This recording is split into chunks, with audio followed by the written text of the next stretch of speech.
Alors, vous savez, d'habitude, les panels sont absolument masculins. Et alors, pour équilibrer les panels, on met une femme pour faire la potiche. Ici, c'est le contraire, donc c'est moi qui ferai la potiche. Donc, vous verrez qu'on n'est pas dans un débat particulièrement contradictoire, je dirais. On n'est pas là pour donner 5 minutes aux partisans d'Israël et 5 minutes aux partisans de la cause palestinienne. Je suis d'ailleurs admiratif vis-à-vis de l'engagement de Bruxelles laïque pour la cause palestinienne, et c'est normal. C'est le conflit colonial le plus ancien, donc c'est normal que ce soit le conflit central, et c'est normal qu'on en parle malheureusement encore chaque année. Alors cette fois-ci, on va essayer d'éclairer les 70 ans, 70 ans qui viennent de s'écouler avec des regards différents. Donc, Cédric a utilisé un mot qu'on utilise de plus en plus et qui est le mot de Nakba.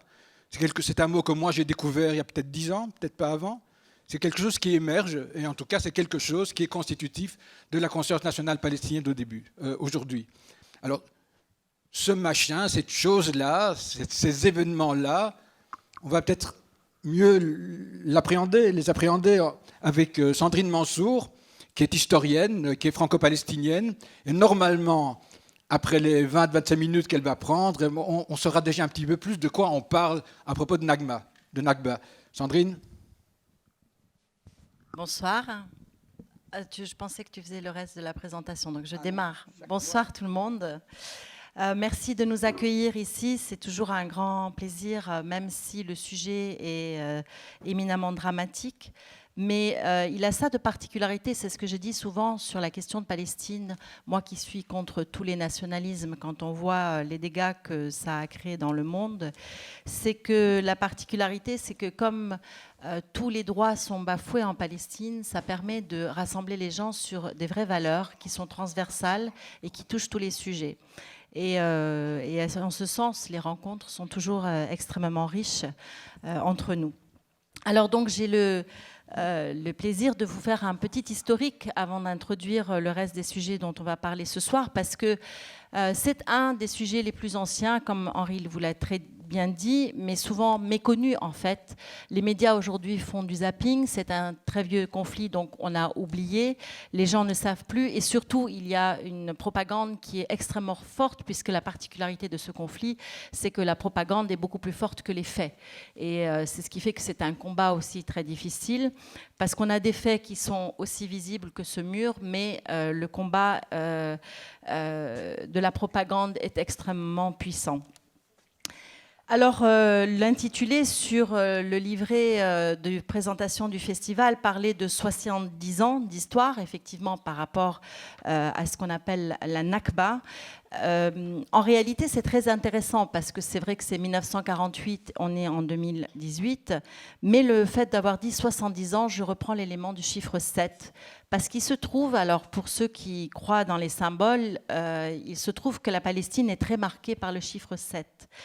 Alors, on peut faire 7 comme le chiffre 7, mais on peut faire 7 comme le dieu du désert ou un 7 de tennis. Toujours est-il que 7 est présent tout au long de l'histoire, et c'est un peu ce que je vais vous décomposer pour vous amener dans l'antériorité. Parce que contrairement à ce qu'on pense, ce conflit n'a pas commencé en 1948, il prend ses racines au 19e siècle. Et c'est là qu'il faut revenir pour comprendre aujourd'hui ce qui est en train de se passer. En effet, il y en a peut-être qui ont vu le film cet après-midi et Israël fume, et qui montre cet élément-là. C'est vrai que le mouvement sioniste est un mouvement qui naît en Europe à la faveur de la création des États-nations en Europe, et il s'inscrit exactement dans cette lignée-là, c'est-à-dire que les Juifs, une partie en tout cas représentée par Theodor Herzl, qui était un journaliste autrichien qui assiste au procès Dreyfus et qui se rend compte que finalement, quoi que fassent les Juifs, ils ne seront jamais intégrés réellement en Europe. Et la création des États-nations cristallise cette question de l'intégration, puisqu'à partir du moment où vous créez un État-nation, vous créez des principes de reconnaissance citoyenne, on dirait aujourd'hui, et ça veut dire d'exclusion également. Et c'est une minorité au départ. Et au départ, le projet, c'est vraiment des Juifs d'Europe, c'est de se battre pour leur intégration, d'être leur reconnus, ce qu'ils se sentent. C'est-à-dire qu'un Juif allemand se sent d'abord allemand, un Juif polonais polonais. Il ne faut pas oublier qu'ils sont très impliqués à gauche et qu'il y a exactement le même phénomène que sur le christianisme. Il y a une laïcisation de la population juive. Les archives de l'agence juive le montraient. Les Juifs se mariaient avec des goïs, ils travaillaient le jour du Shabbat. Donc on voit un amoindrissement du fait religieux, mais exactement pareil comme la religion chrétienne, les religions du christianisme en Europe. Mais Herzl arrive avec cette espèce de projet et il se rend compte que au départ, il ne fonctionne pas très bien. Donc, il va tenter de fédérer des personnalités, et notamment des personnalités qui ont un poids et financier et politique dans cette Europe.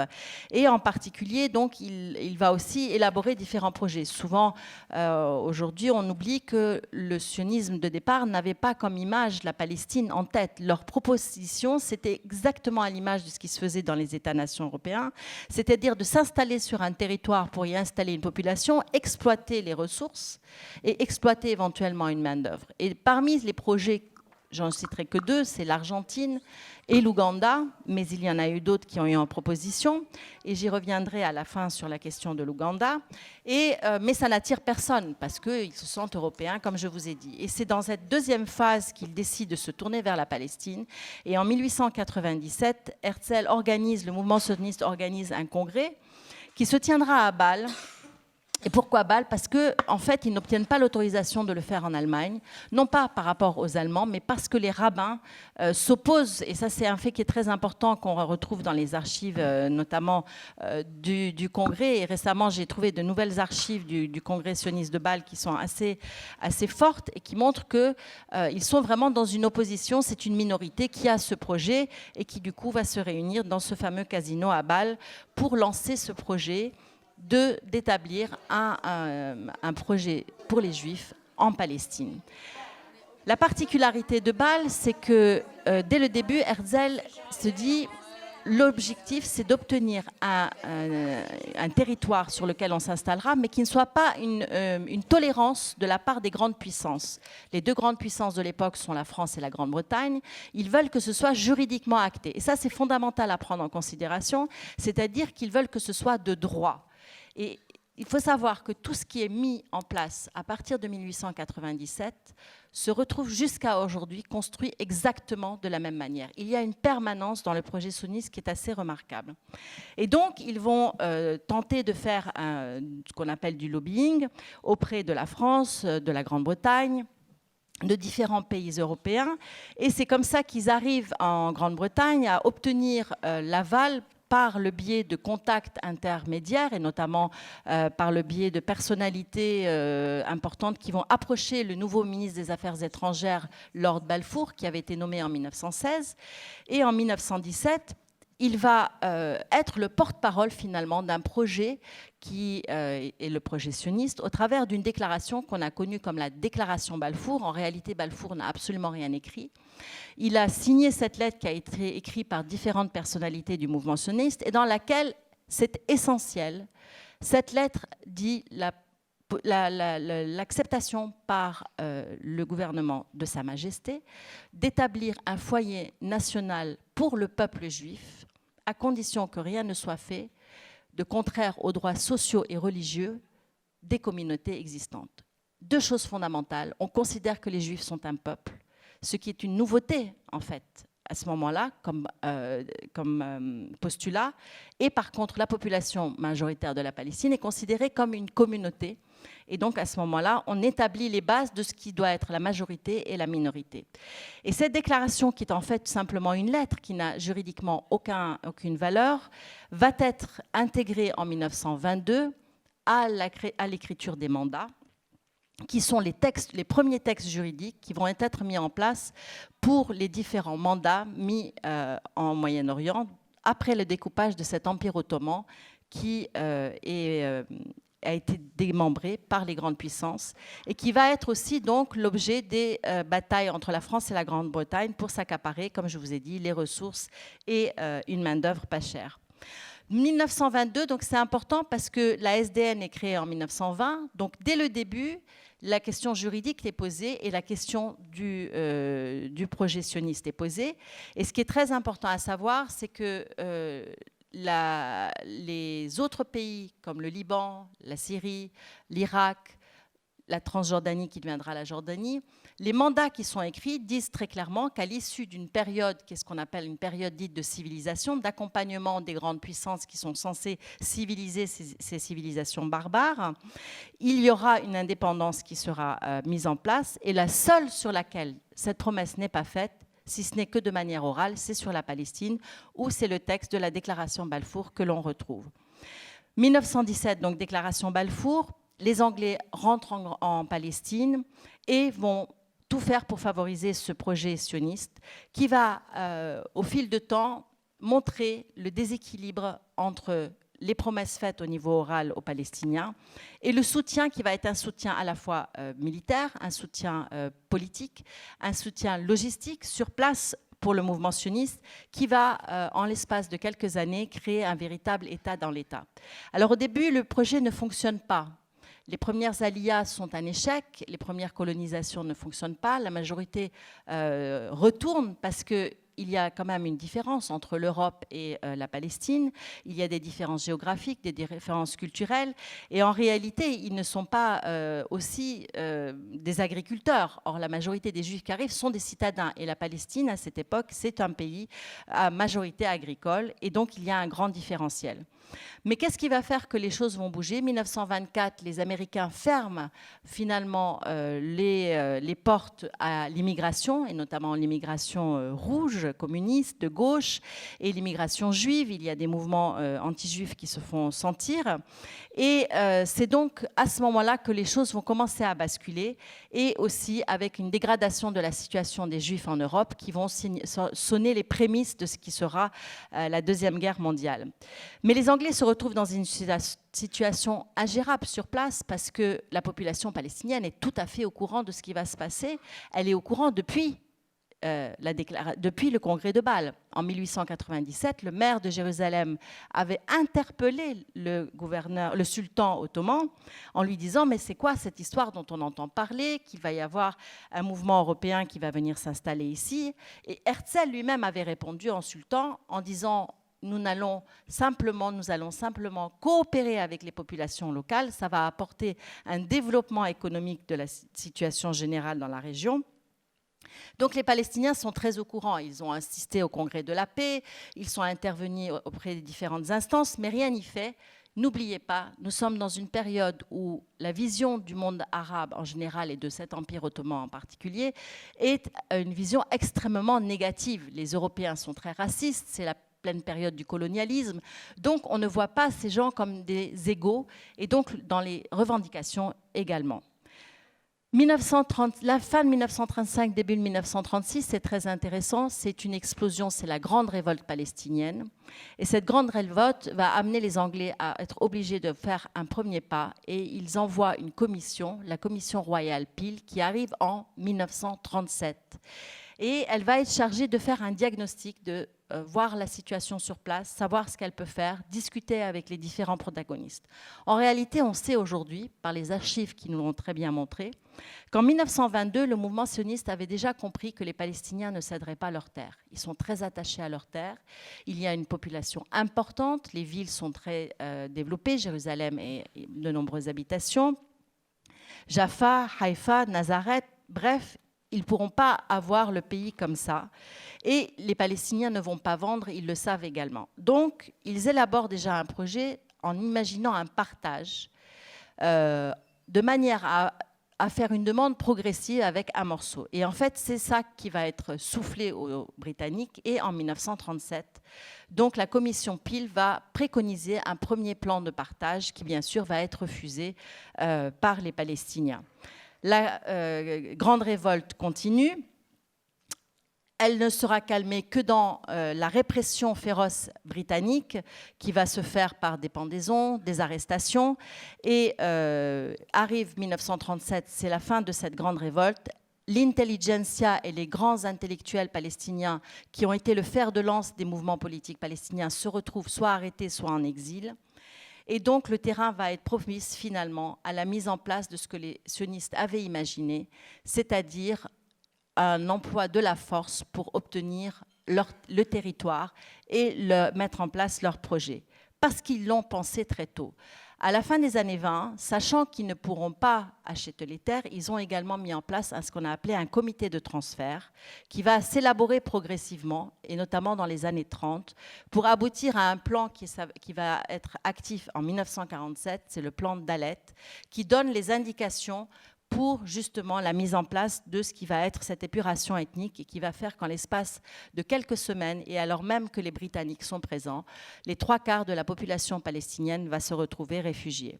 Et de fait, entre 1937 et 1947, donc première proposition de partage de la Palestine, la situation n'a fait que se dégrader pour les Palestiniens. Pendant ce temps-là, le mouvement sioniste s'est renforcé. D'une milice, on arrive à 3 milices qui ont été organisées, formées, qui vont également être financées et armées par les grandes puissances et notamment la Grande-Bretagne. Et donc, on est au lendemain de la Grande Guerre, la Deuxième Grande Guerre mondiale. Les Britanniques n'ont plus les moyens de rester sur place et c'est à ce moment-là qu'elle décide de retirer sa présence en Palestine. Et avec la création de l'ONU en 1945, elle décide de rendre son tablier et de remettre le mandat à l'ONU. Il y a donc une nouvelle commission qui va être chargée de travailler sur cette question. Il y a 2 propositions, soit de faire un État fédéral, ce qu'avaient aussi préconisé les Palestiniens dans les années 30 comme possibilité, se rendant compte que les Juifs étaient pourchassés aussi en Europe et que la question, elle était d'abord européenne, concernant les Juifs. Et puis, la deuxième proposition, c'était de remettre le plan de partage en action. Finalement, les Palestiniens ne sont pas interrogés pendant cette commission. Ce sont les Européens qui sont interrogés, les Juifs sont interrogés également, et la commission revient à une petite majorité pour le plan de partage. Le 29 novembre 1947 est voté le plan, une préconisation de plan, c'est une recommandation en plus. Donc c'est exactement un phénomène aussi très intéressant, c'est que le mouvement sioniste veut avaliser d'un point de vue juridique, mais ce juridique, à chaque fois, il est extrêmement limite, puisque la déclaration Balfour qui est intégrée dans les mandats n'est qu'une lettre, elle n'a aucune valeur juridique. Et c'est la même chose pour le plan de partage, il s'agit que d'une recommandation et à aucun moment d'une obligation à mettre en place. Sauf que là, l'ONU, elle vote ce plan de partage, mais elle ne va pas participer à la mise en place, parce que la logique aurait voulu qu'elle envoie ce qu'on appelle des casques, qu'on a appelé plus tard des casques bleus, en tout cas des militaires pour élaborer le plan, ce qu'elle n'a pas fait, permettant au mouvement sioniste de très rapidement prendre la main sur le territoire. Et au lieu d'obtenir 55% comme le préconisait ce plan de partage, le mouvement sioniste va récupérer, au moment de la création de l'État d'Israël, 78% du territoire original de la Palestine. Les Palestiniens se retrouvent donc chassés.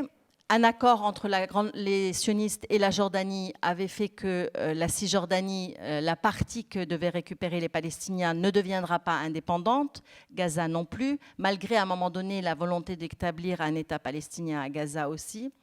Et entre 1947 et 1967, en réalité, ça va être 20 ans où la situation des Palestiniens va se consolider en tant que réfugiés. Le droit international qui est censé les protéger va en réalité simplement permettre de faire perdurer une situation d'injustice et d'inégalité. Et en 1967 a lieu ce qu'on va appeler la deuxième guerre israélo-arabe, en fait la guerre dite des 6 jours, qui va permettre à Israël d'augmenter son territoire, de le multiplier par 4 en occupant la Cisjordanie, Gaza, Jérusalem-Est, le Golan et le Sinaï. En fait, ce n'était pas une surprise, et on le sait que c'est une guerre qui a été préparée par Israël, qu'à aucun moment ça a été une surprise, parce qu'en 1917, il y a un dossier dans les archives diplomatiques françaises et britanniques qui le montre, carte à l'appui, que le mouvement sioniste avait demandé, au moment de la décision du partage de l'Empire ottoman, ils avaient fait la demande officielle qu'ils voulaient la Palestine, le Liban, une partie de la Syrie, la moitié du Golan, et la Transjordanie, et voire même un petit bout de l'Arabie saoudite. En fait, quand ils ont proposé le plan de partage de 1922, ils n'ont jamais, bien sûr les Anglais et les Britanniques leur ont dit non, puisque eux-mêmes ils voulaient se servir d'abord, ils n'ont jamais perdu à l'esprit ce projet et cette carte qu'ils voulaient récupérer. Et 67, en fait, est une guerre pour récupérer, ou pour prendre en tout cas, le projet qu'ils avaient élaboré en 1917. 1967, donc en l'espace de 6 jours, le territoire se multiplie par 4, et puis en 1987, donc 20 ans après, la situation d'occupation s'est amplifiée, et il y a eu la mise en place d'une aussi règle majeure de ce qui caractérise le mouvement sioniste et Israël après, c'est-à-dire la politique du fait accompli avec la mise en place de la colonisation sur tout le territoire de la Cisjordanie et de Gaza. Parce que très très tôt, les leaders sionistes et les leaders israéliens après savaient que de toute façon c'était une course contre la montre et qu'il faudrait acter sur le terrain cette mise en place, et y compris par la destruction de toutes les essences d'arbres, les essences de tout ce qui constituait la flore, la faune locale, de manière à changer radicalement le paysage, à le transformer en un paysage européen. 1987, donc c'est la première intifada. La jeunesse se révolte contre la situation d'occupation, contre le fait qu'il ne peut y avoir aucun avenir dans une situation de colonisation et d'occupation militaire. En réalité, la première intifada qui va aboutir à ce qu'on va appeler les accords d'Oslo après une tentative de négociation, en fait aujourd'hui, par les différentes archives qui ont commencé à s'ouvrir sur cette période-là, on sait qu'Israël n'a jamais eu l'intention, en tout cas jusqu'à aujourd'hui, de laisser mettre en place un État de la Palestine, mais qu'il a simplement eu l'intention de faire le travail d'occupation, non plus par elle, son armée et ses instances militaires et coloniales, mais par les Palestiniens eux-mêmes. Et c'est ce à quoi l'autorité palestinienne a finalement servi jusqu'à aujourd'hui. Le blocus sur Gaza en 2007, qui est également l'année où il y a une grande conférence à Annapolis qui vise à faire avaler aux Palestiniens le fait que leur question ne doit plus être une question politique, mais une question économique.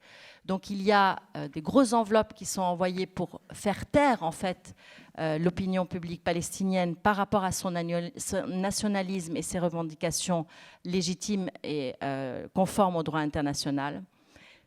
2017, les Américains, qui paradoxalement ont été les fondateurs de la SDN et des Nations Unies, il ne faut pas l'oublier. Le président américain Trump déclare que Jérusalem est la capitale de l'État d'Israël, donc piétine le droit international et tente par sa décision, et également le fait qu'ils aient coupé les vivres à l'Office de secours pour les réfugiés palestiniens, l'UNRWA, qui dépend des Nations Unies, de régler la question en décidant qu'il n'y a plus de question de Palestine, il n'y a plus qu'une question économique. Et ça, depuis les années 50, c'est une volonté très forte de certaines grandes puissances, et notamment c'était la volonté de certains hommes présidents américains, mais le droit international empêchait cela jusqu'à présent. Donc aujourd'hui, c'est une question assez essentielle qui est posée. Alors, c'est une présentation assez courte, mais on m'a dit 20 minutes, donc j'essaye de respecter. Simplement, c'est fondamental parce que, comme je vous l'ai dit, il y a un droit international qui parle du droit à l'autodétermination. Il y a la Déclaration universelle des droits de l'homme, dans laquelle il y a la question du droit au retour qui est légitimé. Il y a les résolutions onusiennes. La Palestine est un des pays sur lesquels il y a le plus de résolutions qui ont été votées qui ne sont pas appliquées. Il y a la question, il y a eu la question du mur en 2004 avec la Cour internationale de justice qui a condamné la création du mur et pour lequel les États ont voté aussi donc contre, mais personne n'applique. En fait, la question fondamentale qui se pose aujourd'hui, c'est à quel moment les États de ce monde vont permettre de faire appliquer les résolutions des Nations Unies. L'ONU n'est pas une instance qui peut faire appliquer. Elle a le droit, elle a les textes, elle a les fondamentaux, mais en réalité, elle n'a pas la prééminence, la possibilité. Ce sont les États qui la constituent qui devraient appliquer ce droit international. Or, comme il y a une espèce de lenteur juridique et une lenteur politique surtout, sur cette question essentielle jusqu'à aujourd'hui, nous avons un président américain qui donc va et pousse le bouchon très loin. La question qui se pose, et je terminerai là-dessus, au-delà de la Palestine, comme je vous ai dit au début, c'est si à un moment donné, on poursuit sur cette route-là, dans ces cas-là, ça veut dire qu'on remet en question le droit international. Et ça veut dire qu'on le remet en question, y compris pour ici. Et je vous ai dit que je terminerai par l'Ouganda, parce que vous voyez, le projet sur l'Ouganda, le mouvement sioniste l'avait élaboré de manière très précise. Ils avaient été sur le terrain, ils avaient fait ce qu'on appelle des études de marché, comme on dirait aujourd'hui. Quelles sont les capacités en eau, en agriculture, en population. Et aujourd'hui, Israël est extrêmement implanté en Ouganda. Ils sont implantés au niveau politique, ils sont implantés au niveau économique. Et derrière eux, il y a toutes les églises évangélistes qui sont présentes pour justement permettre la conversion des populations locales. Mais derrière, c'est les ressources aussi de l'Ouganda qui sont voulues. Donc c'est pour vous montrer que c'est un projet qui est très ancien, qui continue sa marche, et finalement avec l'aval de beaucoup. Il y a donc une responsabilité internationale qui demeure, et c'est là la question essentielle. Je vous remercie.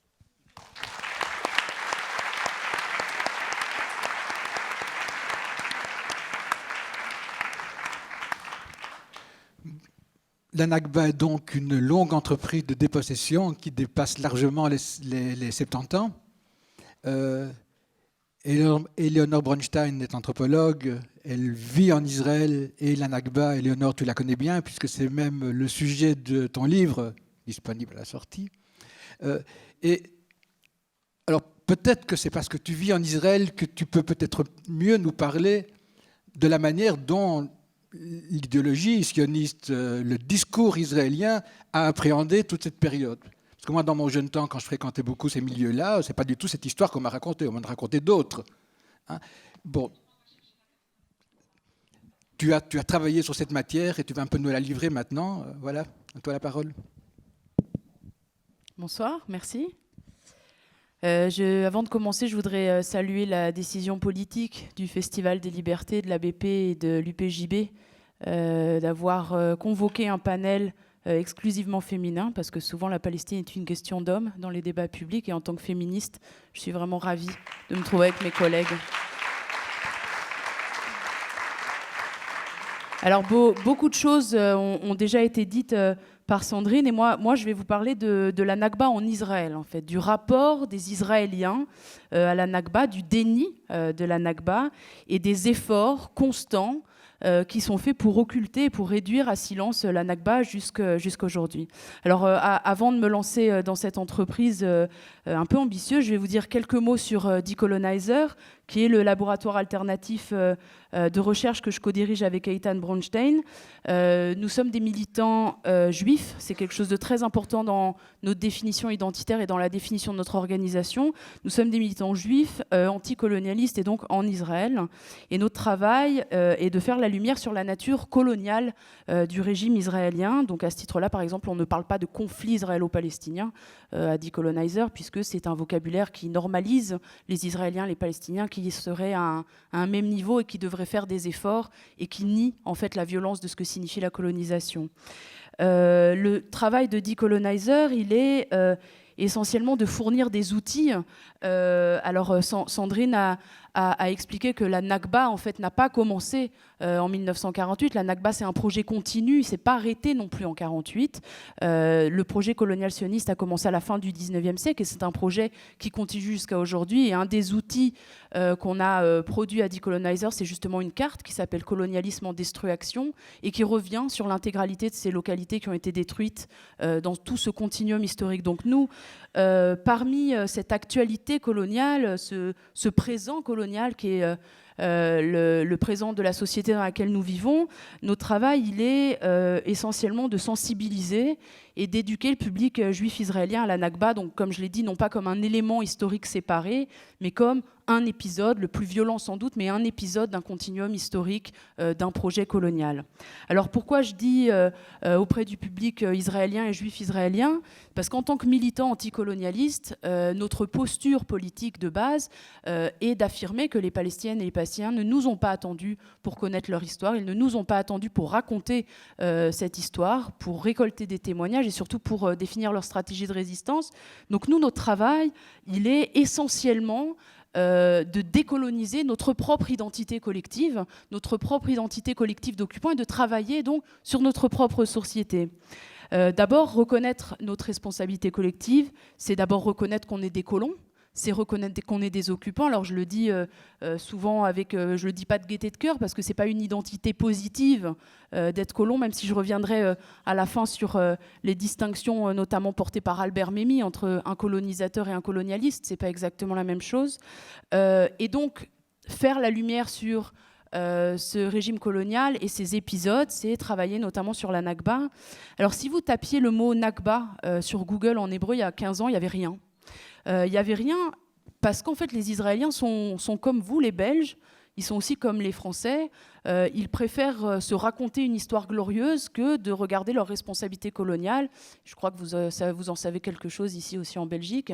Et pour avoir travaillé et vécu en France, je sais aussi à quel point la mémoire coloniale de la guerre d'Algérie n'est pas digérée en France. Donc à ce titre-là, les Israéliens sont, comme tout peuple colon, ne veut pas regarder ce passé colonial qui est aussi douloureux pour eux et qui n'est pas très confortable en fait. Donc il n'est pas très confortable et donc la façon dont on apprend l'histoire en Israël, évidemment on ne parle pas du mot Nakba, c'est un mot qui est complètement tabou, on parle de la guerre d'indépendance, mais je reviendrai dessus. Le livre qui a déjà été mentionné, qu'on vient justement de sortir la semaine dernière, revient sur 15 ans de lutte politique pour faire de ce mot qui n'existait pas il y a 15 ans un objet politique. Et c'est un mot qui n'existait pas en hébreu parce qu'en hébreu, catastrophe, c'est Shoah. Et Shoah, c'est émotionnellement trop chargé pour décrire une autre réalité que le génocide juif. Donc il y a eu des discussions sur comment inventer un mot en hébreu qui pourrait traduire cette catastrophe. Et la décision politique qui a été prise a été d'utiliser le mot arabe, en fait, parce que c'est aussi un combat politique de réintégrer l'arabité, notamment par la langue, dans l'historiographie en Israël. Alors, ce livre il revient aussi sur ce que ça signifie de travailler sur la Nakba en hébreu et en Israël dans un contexte double, qui est à la fois un contexte privilégié pour nous. En tant que militants colonialistes, on est on sait le privilège, nous on appelle ça le privilège juif, en fait, le privilège colon, c'est-à-dire que decolonizer, jusqu'à présent, je ne dis pas que ça va durer ad vitam aeternam, mais jusqu'à présent, on a une liberté de ton. On parle de Nakba, on parle de nettoyage ethnique, on parle de colonialisme, et on le fait dans des événements qui sont ouverts, qui sont sur Facebook. Donc il faut pas, c'est pas une organisation secrète où il faut connaître quelqu'un qui vous introduit pour venir. C'est ouvert. Et jusqu'à présent, on arrivait à travailler. Je dis on arrivait parce que c'est vraiment en train de changer en même temps. Il y a vraiment un effort constant de réduire à silence aussi ce dernier bastion, hein, c'est-à-dire que le contexte liberticide, il touche les Palestiniens et Palestiniens depuis 70 ans. Le curseur a bougé un petit peu sur vous, la communauté internationale, donc certains d'entre vous sont déjà interdits de territoire, et maintenant le curseur est encore élargi sur un peu le dernier bastion, qui sont les Israéliens de l'intérieur, en solidarité avec le mouvement, avec la lutte du peuple palestinien. Alors ça me permet de faire quelques petits points de vocabulaire. Nous, on est des militants anticolonialistes, on n'est pas des militants pour la paix. Alors, être des militants, évidemment que je suis pour la paix, hein, je suis contre le cancer, je suis contre la faim dans le monde, mais c'est un terme qui a été un peu galvaudé et je crois qu'il est temps de repolitiser aussi nos luttes. Alors nous, on est des militants anticolonialistes, et être des militants anticolonialistes, ça veut dire aussi être capable de modestie, ça veut dire être capable de se décentrer. C'est pas nous qui devons choisir les stratégies, nous pouvons au mieux être des alliés politiques. Alors, la Nakba, je vous l'ai dit, c'est un tabou en Israël, mais ça n'a pas toujours été le cas, en fait. Dans un des chapitres du livre, on a établi une périodisation, en fait, de l'usage de la Nakba, du mot Nakba en Israël, et de 48 à 52. En fait, c'est la naïveté qui prévaut dans les discours sur la Nakba. Et même si le terme n'est pas mentionné comme tel, les événements sont décrits simplement, sans filtre narratif ni sublimation. On pense par exemple à un poème d'un très grand poète israélien qui s'appelle Nathan Alterman, qui a publié en novembre 48 dans un journal qui s'appelle Davar, un poème qui s'appelle Alzot. Alzot, ça signifie à propos de cela, et qui décrit en fait le massacre de Palestiniens sans défense par un jeune soldat complètement exalté par l'excitation d'avoir une arme entre les mains. Ce poème fait très vraisemblablement référence au massacre commis à Al-Lid, devenu Lod. On n'en a pas la confirmation, mais Ben Gourion, qui est alors ministre, ordonne la distribution de ce poème à tous les soldats de Tsahal, c'est-à-dire 100 000 personnes. On imagine bien l'idée aussi de galvaniser les troupes qu'il y a derrière. Les Palestiniens qui sont devenus des citoyens israéliens sont encore sous le choc, le traumatisme de la violence de ce qui s'est passé. Personne n'imaginait que 750 000 Palestiniens et Palestiniens allaient être déplacés et n'allaient pas pouvoir revenir. C'est quelque chose d'assez inédit. Et les réfugiés palestiniens attendent justice qui ne vient pas, qui ne viendra pas. Le temps va passer et la mémoire de 48 va se faire de plus en plus lointaine. La nouvelle nation travaille à sa propre construction, à installer ses migrants juifs et surtout à empêcher le retour des Palestiniens. Et alors la naïveté qui était alors de mise dans le discours va être pour le coup complètement abandonnée. C'est un tournant aussi politique de l'usage de la Nakba. Et on va identifier clairement le changement de stratégie dans les discours, puisque les réfugiés, plitim, vont être décrits désormais comme mistatenim, c'est-à-dire les infiltrés. Et le Palestinien cesse alors d'être un indigène qui a été expulsé de sa maison et qui cherche à revenir pour devenir un infiltré, avec tout ce que ça trimballe de connotations illégitimes et illégales. De 67 à 85, on a nommé ça, cette période, priorité à l'occupation, en fait à la seconde phase d'occupation, puisque nous, à Decolonizer, notre perspective politique est que l'occupation n'a évidemment pas commencé en 1967, que 1967, pour citer Moshe Dayan, ce qui ne m'arrive quand même pas souvent, c'est le deuxième round du travail qui a été commencé en 48 et même avant, comme Sandrine l'a montré. Et donc, en fait, la guerre des 6 jours, Sandrine l'a aussi rappelé, va offrir une expansion territoriale à Israël inédite. Le territoire est 4 fois supérieur à celui d'avant-guerre. Et cette expansion va créer des nouveaux fronts géopolitiques. La Nakba et les réfugiés qui attendaient le retour n'ont pas de place dans ces nouveaux fronts. Et la Nakba va complètement disparaître. L'occupation et les expulsions de 48 vont être effacées de la mémoire collective pour faire place aux nouvelles conquêtes de 1967. D'ailleurs, le terme d'occupation va devenir à ce moment-là un concept exclusivement associé à la phase d'occupation de 67. Ça va devenir un peu l'année zéro de l'occupation, faisant fi de 2 décennies déjà d'occupation. Et c'est d'ailleurs la vision que la gauche sioniste continue à porter jusqu'à aujourd'hui. À la fin des années 80, l'historien Benny Morris suggère le terme des nouveaux historiens pour décrire les gens qui, comme lui, revisitent l'historiographie israélienne. Alors vous connaissez les noms, hein, c'est Ilan Pappé, Avi Shlaim, il y en a d'autres. Mais en fait, les apports et les révisions en fait, de ces nouveaux historiens sont immenses, c'est révolutionnaire, mais ils ne vont pas sortir des sphères académiques et des lecteurs du Haaretz, pour le dire un peu de façon résumée. C'est-à-dire que la société civile israélienne ne va pas encore être confrontée à ce qu'est la Nakba. Après, je passe un peu, hein, parce qu'on a un temps un peu limité. Donc, après les désillusions des accords d'Oslo, que certains Palestiniens qualifient de seconde Nakba, les discussions concernant une solution au problème des réfugiés sont repoussées. Et donc, vont se créer en Israël, en Palestine 48, des organisations palestiniennes, notamment Badil et Hadrid, qui vont repolitiser la question des Palestiniens de l'intérieur, ceux qui sont restés dans le territoire devenu Israël, et vont le reconnecter aux autres populations palestiniennes dans les territoires occupés en 67 et aussi en diaspora depuis la Nakba. Et le droit au retour va redevenir, ainsi que la reconnaissance de la Nakba, des objets politiques manipulés par la communauté palestinienne en Israël. Mais il va falloir attendre 2000, en fait, pour qu'une organisation israélienne, juive israélienne, naisse dans la société civile israélienne pour faire quelque chose de cette Nakba. C'est une organisation qui s'appelle Zohot. Zohot, ça veut dire « elles se souviennent », et c'est une organisation qui a été créée par Eitan Bronstein et qui l'a dirigée pendant 10 ans et qui a ensuite quitté Decolonizer pour cofonder, qui a quitté Zohot pour cofonder Decolonizer. Et à ce moment-là, c'est aussi ce sur quoi ce livre revient, c'est comment une poignée de militants, comment une discussion de cuisine entre 5 copains va réussir, avec un langage politique défini, avec des stratégies militantes, comment ils vont réussir à mettre la Nakba au milieu de la rue israélienne. Voyant que les débats sur la Nakba échappent à tout contrôle, le gouvernement israélien va se doter d'un arsenal légal pour empêcher ce développement.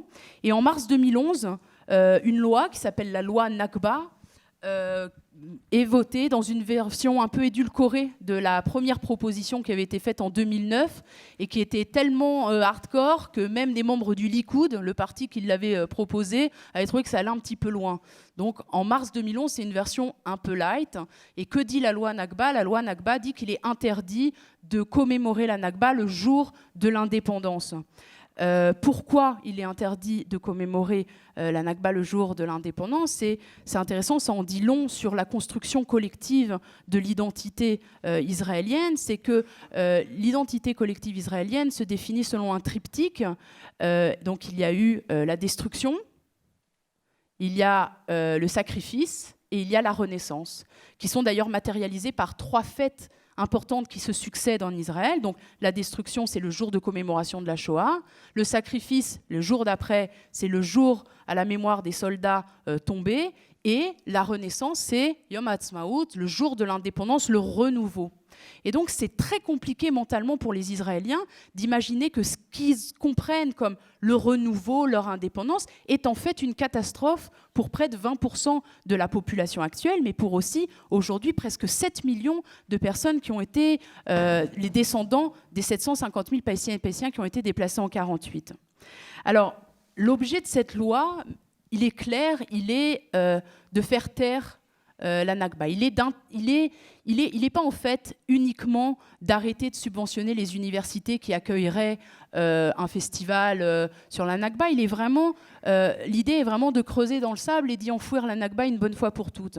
Et l'effet dissuasif est clair et il fonctionne très bien puisque des théâtres subventionnés ou en partie subventionnés par l'État se voient menacés de ne plus avoir de budget et donc on s'entend dire c'est important ce que vous faites mais on ne va pas prendre le risque de voir notre budget complètement réduit parce qu'on accueille cet événement.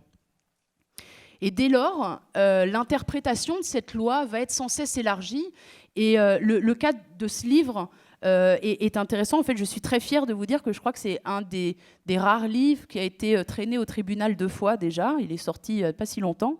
Parce qu'en fait, la ministre de la Culture, que vous connaissez sans doute, Miri Regev, qui s'illustre par ses sorties tonitruantes sur la loyauté, extrêmement raciste. Je rappelle qu'on a le gouvernement le plus à l'extrême droite de l'histoire, ce qui ne le rend pas plus ou moins sioniste. Le sionisme, c'est quelque chose... la gauche sioniste a mené le projet colonial, d'ailleurs comme en France, où le projet colonial a été porté par la gauche. On pourra réinterroger ça aussi un jour.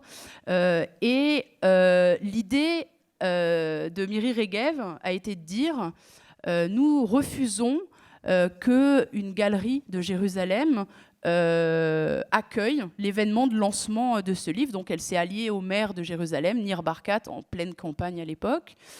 Et ils nous ont traînés au tribunal, se servant de la loi Nakba, en disant on a la loi Nakba, ce livre qui fait l'apologie, alors c'était l'apologie du terrorisme et du deuil, enfin il y a plein de mots qui ne sont pas très intéressants. Et en fait, le tribunal les a déboutés, puisque le tribunal a dit non, la loi Nakba ne stipule pas ça. En fait, la loi Nakba est très spécifique. Il s'agit de ne pas commémorer la Nakba le jour de la fête de l'indépendance. On n'y était pas. Donc, Miri Regev et Nir Barkat ont fait appel à la Cour supérieure. En Israël, il y a la Cour supérieure et la Cour suprême. Et donc, le jour de l'événement, le jour du lancement, on a été à la Cour supérieure qui a encore invalidé la décision du ministère et de la municipalité. Donc, le livre a pu être présenté. Depuis, la galerie qui a accueilli le livre est fermée. Alors, ce n'est pas que à cause de la sortie de ce livre, hein, ils étaient en bataille contre la municipalité, mais ça en dit long aussi sur les pressions qui sont exercées dans les lieux, dans les espaces où la discussion pourra avoir lieu. Alors, ma question, elle est peut-être aussi l'expertise qu'on peut vous apporter ici, c'est qu'est-ce que les Israéliens savent en fait de la Nakba après 70 ans et après ce travail qui a été fait pour des militants pour en faire quelque chose, un objet politique, une loi. Et la loi Nakba, c'est un peu comme le BDS pour Israël. Il y a 10 ans, BDS, c'était rien. C'était une poignée de fous antisémites. Et maintenant, le BDS est un objet politique qui fait tellement peur à Israël qu'il est en train aussi de cadenasser par arsenal légal. Et c'est un peu ce qui s'est passé avec la Nakba. En fait, on a l'habitude de dire par provocation, mais la loi Nakba est une grande victoire politique, puisque de rien, c'est devenu un objet qui fait tellement peur qu'on est obligé d'en interdire les commémorations. Alors, je vais vous donner quelques conclusions d'un sondage, no spoiler parce que c'est le chapitre 10 et que j'ai quand même envie que vous lisiez le livre, donc je vous donne juste quelques petits détails. Mais pour l'écriture de ce livre, on a commandé un sondage d'opinion auprès d'une boîte qui fait des sondages. On a fait ce sondage en 2015 et en 2017 et on a interrogé 500 juifs israéliens sur ce qu'ils mettaient derrière le mot Nakba et leur position sur le droit au retour. Parce que, aussi surprenant que ça puisse paraître, personne n'avait pris le temps de leur demander à ces Israéliens ce qu'ils mettaient derrière ces concepts-là. Donc on suppose que les Israéliens pensent comme ça, et c'est à replacer dans la façon dont le concept Nakba est mobilisé en permanence en Israël, parce qu'on parle de la Nakba à la télévision. La Nakba peut faire partie des discours politiques, mais il est mobilisé essentiellement en période de tension. Donc s'il y a une attaque au couteau, le lendemain, vous êtes sûr qu'il y a un truc sur la Nakba à la télévision, parce que c'est faire le lien toujours entre les stratégies de résistance, dire, vous voyez, c'est quand même ce truc d'arabe terroriste, quoi. Donc c'est toujours dans ce cadre-là que la Nakba est mobilisée, et jamais en contexte où il ne se passe rien, ce qui arrive en fait quand même. Il y a des fois, il ne se passe pas grand-chose. Alors, 55,25% de la population israélienne connaît ou a entendu parler du mot Nakba. Non seulement ils connaissent le mot, mais ils sont capables de le lier au, alors je mets entre guillemets parce que ce n'est pas un vocabulaire qu'on utilise, au conflit et aux Arabes. Pour vous expliquer à quel point c'est devenu un mot courant du vocabulaire israélien, je donne souvent cet exemple, dont ceux qui m'ont déjà entendu vont avoir le même exemple, je m'en excuse. Il y a quelques années, le club mythique de basketball, l'Hapoel Tel Aviv, qui avait son stade historique dans le centre de Tel Aviv, se voit notifié d'un avis de destruction, parce qu'en fait, Tel Aviv, c'est extrêmement gentrifié, les terrains coûtent très cher, et donc ce vieux terrain un peu pourri, il fallait le raser pour pouvoir construire des tours qui coûtent très très cher. Et donc la télévision israélienne est là, et puis le chef des fans dit aujourd'hui, pour les fans de l'Hapoel Tel Aviv, c'est une Nakba. Alors évidemment, qui dévalue la puissance du traumatisme palestinien, mais je pense que ce jour-là, pour lui, c'est un événement qui est réellement traumatique. Il ne s'agit pas évidemment de faire une compétition, mais ça veut dire que les Israéliens commencent à utiliser ce mot aussi pour définir des choses qui, en tout cas, sont traumatiques ou ne leur sont pas agréables. Alors, je vous passe les détails, mais les définitions qui ont été le plus sollicitées ont été un mot en arabe qui signifie la catastrophe, la destruction, l'holocauste des Palestiniens, des Arabes, l'extermination des Palestiniens, des Arabes, de nombreux morts, le jour de mémoire pour les Palestiniens, le deuil des Palestiniens, le jour de deuil des Palestiniens et des Arabes face à la conquête de leurs terres. Voilà, on a résumé un petit peu ce qui venait dans les réponses de ces 500 sondés. Quant aux raisons du départ des Palestiniens, parce que ça a été... Israël s'est construit sur toute une série de mythes. Donc un de ces mythes, c'était que nous sommes arrivés sur une terre vierge, bien évidemment. Alors ça, en 2018, ça commence à devenir un peu difficile à continuer à manipuler. Donc le mythe qui est venu remplacer ce mythe, c'est « ils sont partis d'eux-mêmes ». Alors ça commence aussi à devenir compliqué à légitimer. Et donc on a demandé à ces Israéliens quelles sont les raisons des départs. On a donné les chiffres du nombre de Palestiniens qui étaient là avant 48 et le chiffre après 48. Et on leur a dit quelle est votre explication. Et l'option la plus fréquemment choisie a été ils sont partis par peur et Israël les a empêchés de revenir. C'est pas mal. Alors pour finir sur une petite note d'espoir, parce qu'il en faut quand même, on en a quand même un peu besoin, la lutte contre le colonialisme, c'est pas tous les jours la fête. Donc sur la question du droit au retour, c'est l'épine dans le pied des discussions, hein. C'est la chose qui passe mal, encore une fois parce qu'elle est mobilisée dans une identité collective en opposition. Donc la Nakba, d'abord, c'est leur histoire, c'est pas la nôtre. Nous, à Decolonizer, on milite pour que la Nakba soit aussi l'histoire des colons, de ceux qui l'ont faite. Et je fais souvent un parallèle avec mon histoire juive. Pour moi, en tant que juive, la Shoah n'est pas qu'une histoire juive, c'est une histoire de la collaboration, c'est une histoire française, c'est une histoire allemande, c'est une histoire internationale. Et le traumatisme, l'histoire coloniale n'est pas que l'histoire de ses victimes, elle est aussi l'histoire de ses bourreaux qui doivent prendre des responsabilités. Alors, sur la question du droit au retour, qui bloque, puisque si on les fait revenir, ils vont nous jeter à la mer. C'est un peu comme ça que c'est présenté. Cette question, elle a suscité beaucoup de débats entre nous parce qu'on l'a posée 3 fois. On l'a posée en 2015, on a eu un taux, on a fait péter les scores, on s'est dit il y a quelque chose qui ne va pas dans la formulation. On l'a reformulée en 2017 de façon encore plus subtile, les scores étaient encore beaucoup plus haut que ce qu'on pensait. Alors on est allé voir des spécialistes qui nous ont dit non. Ce que vous mettez, vous, derrière le concept de droit au retour, qui est d'ailleurs ce que met la gauche sioniste derrière le droit au retour, c'est le retour d'un certain nombre de Palestiniens pendant un certain nombre d'années. Le droit au retour, ce n'est pas ça. Le droit au retour, c'est la possibilité pour chaque Palestinien qui a été expulsé et ses descendants de choisir entre un retour effectif ou une compensation ou toute autre chose de son choix. Alors, on s'est dit, il va falloir y retourner et puis on va cette fois bien donner les détails. Donc, je vous lis la question. En 1948, au moment de la guerre d'indépendance, la plupart des Palestiniens qui habitaient ce pays sont devenus des réfugiés et se sont dispersés dans le monde entier. Alors on utilise un vocabulaire qui n'est pas le vocabulaire politique de Decolonizer, vous l'aurez compris. Le droit au retour des réfugiés palestiniens fait référence au choix pour chaque réfugié palestinien et sa descendance entre un retour réel à l'endroit où il vivait jusqu'en 1948 ou accepter un autre type de compensation.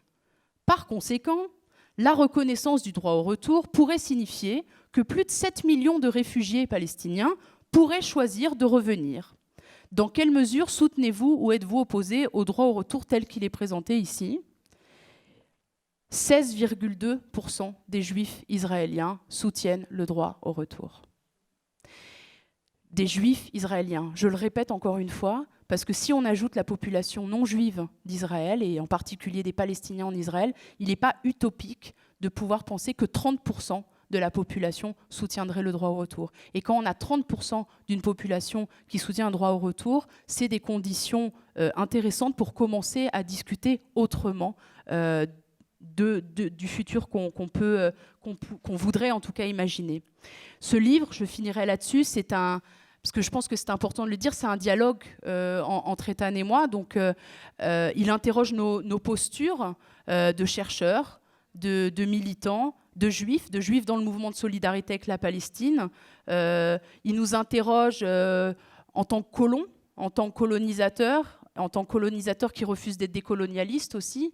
Et c'est un livre qui, quand il est sorti, on était un petit peu anxieux parce qu'on se met un peu à poil dans ce livre. Hein. C'est quand même quelque chose d'intime, d'aller chercher dans les tréfonds de son propre judaïsme, de sa propre posture.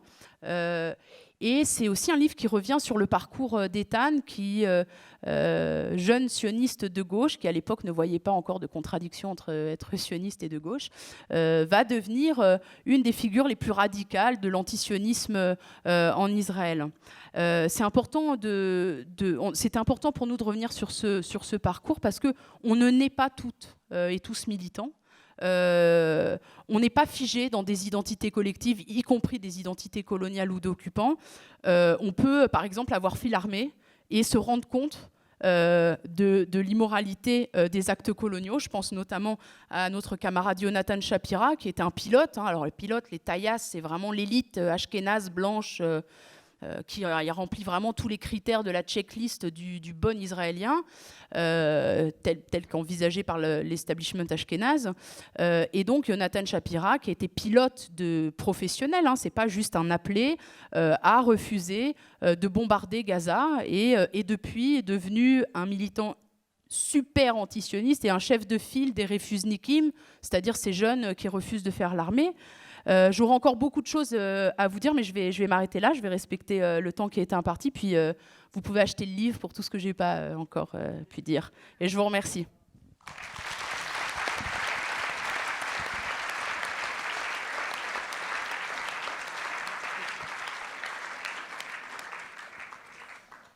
Alors, comme j'ai situé les deux premières oratrices, je vais le faire aussi avec Michel Sibony. Michel, tu es une juive arabe, tu es née à Rabat, tu as vécu quelques années en Israël, tu comprends l'hébreu, mais tu es surtout ici en tant qu'une des figures de proue de l'Union juive française pour la paix.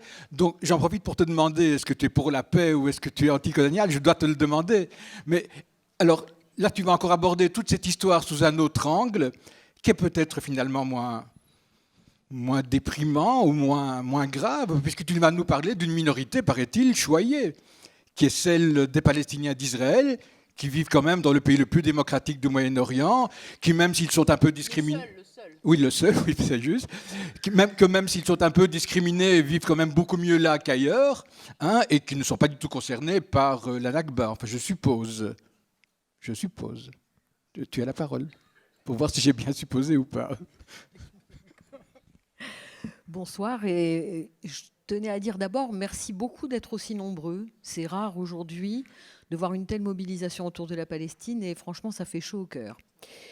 Donc vraiment merci Bruxelles. Et merci au Festival des Libertés qui nous offre ce cadre. Juste un mot sur l'UJFP, l'Union juive française pour la paix. Elle a un nom qui remonte à la première intifada et à ce qui a suivi, c'est-à-dire au processus d'Oslo, c'est-à-dire l'époque où on pensait que la paix était un horizon proche.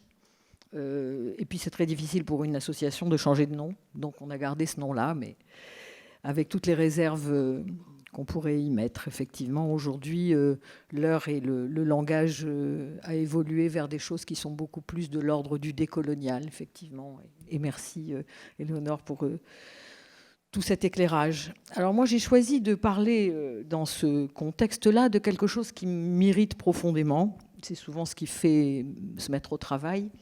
C'est que depuis la nouvelle loi fondamentale qui s'appelle la loi État-nation, qui est sortie le 18 août 2018 en Israël, on a tendance, comme ça, dans l'air du temps, à faire porter la responsabilité de l'apartheid au seul gouvernement d'extrême droite actuellement au pouvoir, comme si les dizaines de lois édictées depuis la création de l'État, et même avant, qui organisent la séparation et les discriminations, n'avaient pas fait le lit de l'extrême droite et de cette loi fondamentale.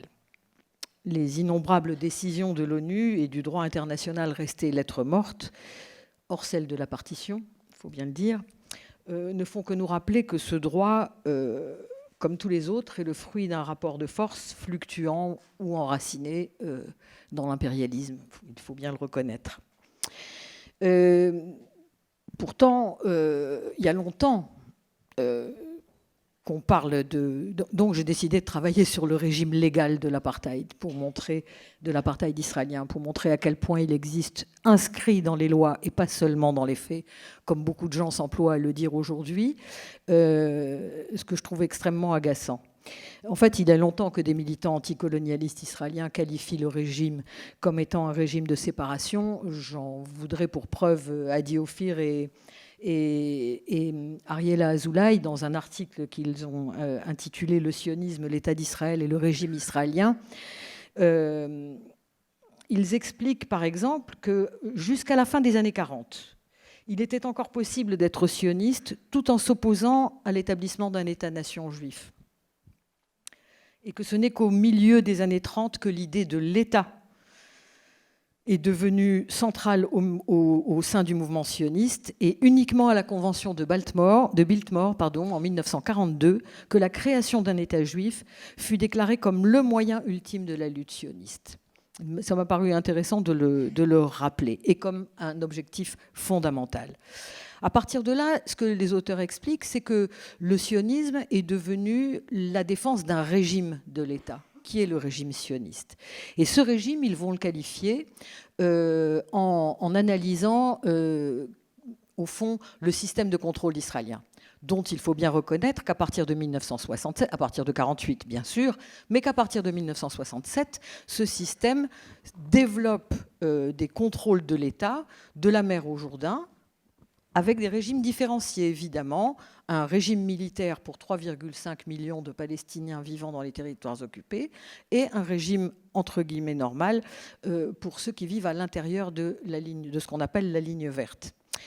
En même temps, ils nous disent, depuis ce contrôle des territoires, qui date de 1967, est aujourd'hui plus ancien, par exemple, que ne le fut le régime soviétique à l'époque du partage de Berlin. Donc on ne peut plus le considérer comme un effet secondaire ou marginal ou collatéral. Il fait partie intégrante du régime israélien. Et pour qualifier ce régime, ils utilisent un mot qui est le mot hébraïque de Afrada, qui est le mot séparation.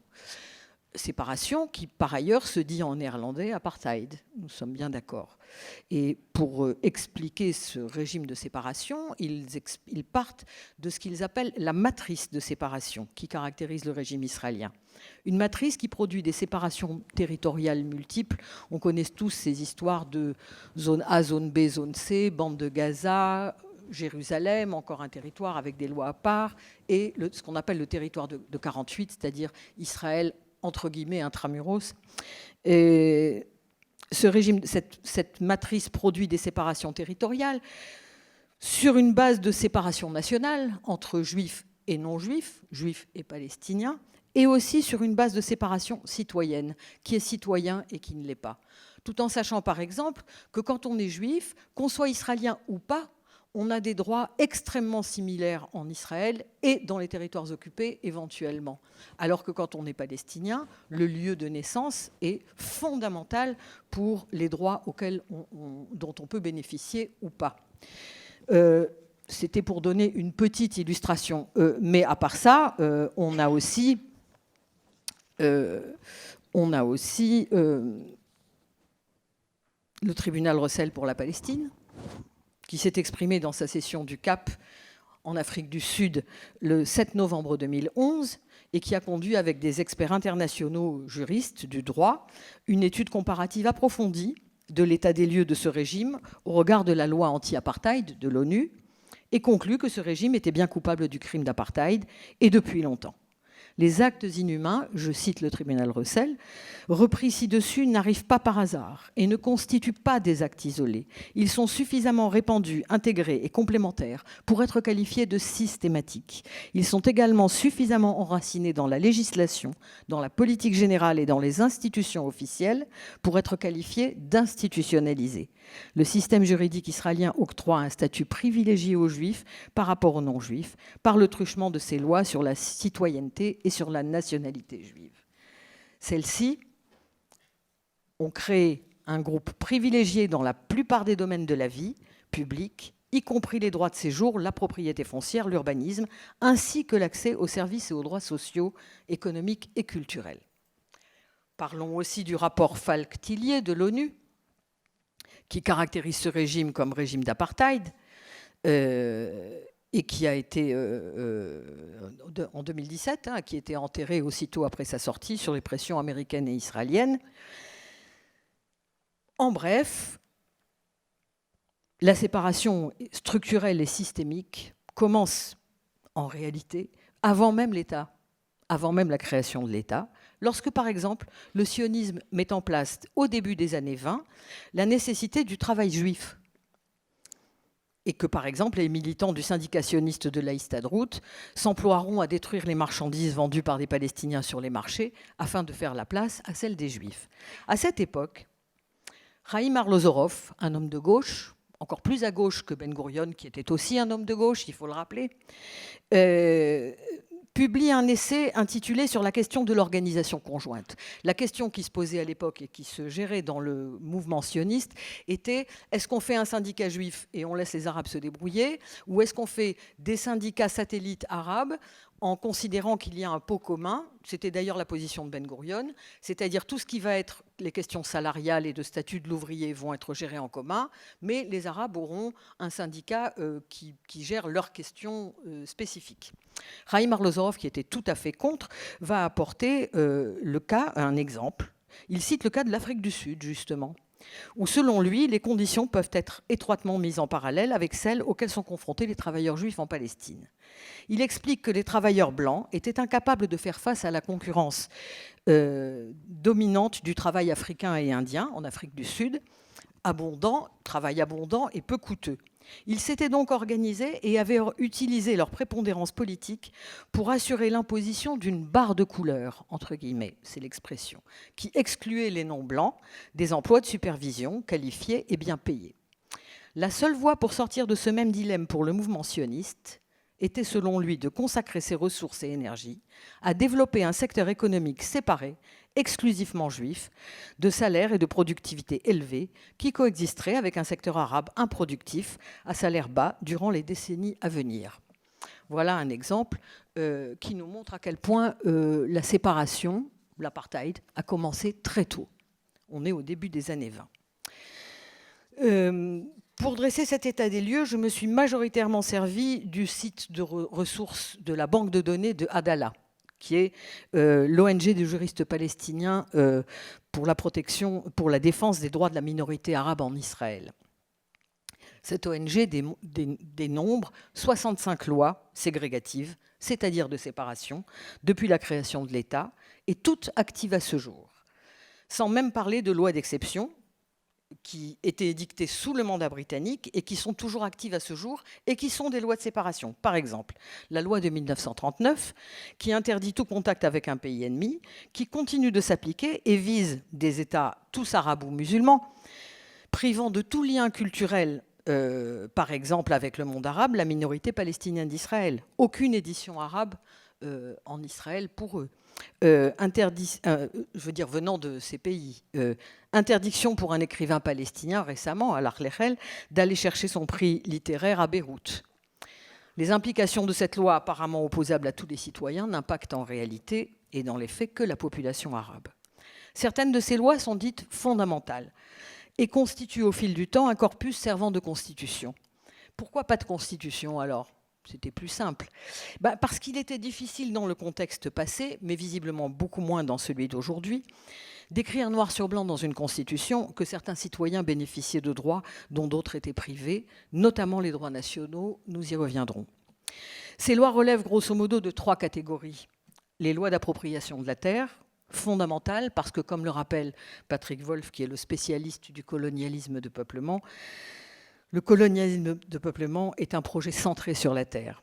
Loi sur la citoyenneté et loi sur les droits nationaux, même si ces lois se recoupent souvent, nous le verrons. La première loi ségrégative de l'État est annoncée dans la déclaration d'indépendance de l'État du 14 mai 1948. Parce qu'on peut se poser la question, je lis les premiers mots, nous, membres du Conseil du peuple, représentants de la communauté juive d'Eretz Israël, du pays d'Israël et du mouvement sioniste, on peut tout de suite se poser la question de qui est le nous qui constitue ce peuple.